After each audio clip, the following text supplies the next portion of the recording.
Thanks to Misang. Now, some first-time voters say they hope their votes will help the country take a step closer towards realizing the values enshrined in the country's Bill of Rights. They believe the country's problems of load shedding, crime and unemployment are an obstacle to human dignity, equality and freedom for all. Over 27 million South Africans are expected to take part in this year's much-anticipated general elections. Around 500,000 are voters between the ages of 18 and 19 years who will cast their ballots for the very first time. Malungelo Booi sat down with a few of them ahead of their big day. Cindu Mif is 19 years old. She's a second-year student studying biological sciences, and she's got big dreams beyond her suburb of Roodepoort. I'm also having a major in anatomy because I want to understand the human body a little bit better, with the end goal being a researcher in cancer. This year, Mif is one of over 27 million South Africans who have registered to vote in the country's 7th general elections since 1994. She admits the dire state of the country and some encouragement from her mother were the reasons why she registered to vote. Completely honest, very disappointed. Very disappointed in how it's been run for the past 30 years. You'd expect that there would be change. There hasn't been that much change in my opinion, even though I wasn't there 30 years ago, but I don't think this is the future that the black people of South Africa strived for. Although Mif is unclear who she will vote for, she has no doubt about what she wants her vote to achieve. Number one, NSFAS.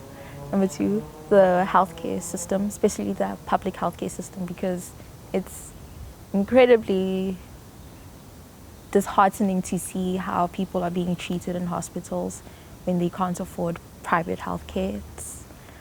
It's not a nice thing to see. Number three, I feel like this is on everybody's minds, load shedding. Load shedding.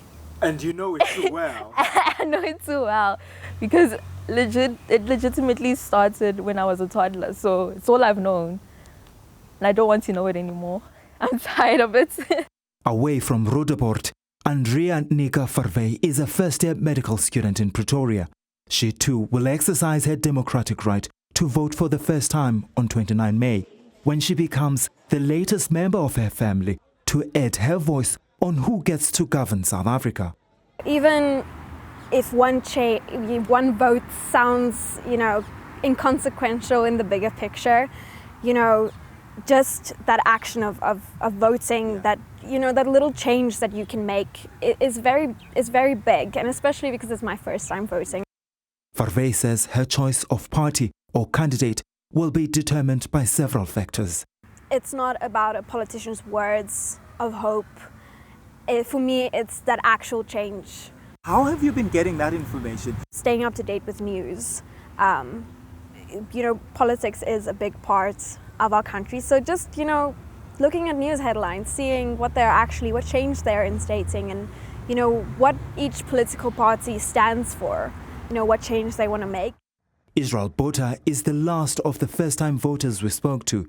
He lives in Eldorado Park. This grade 12 pupil will turn 18 just few days before the elections. He too is eager to vote.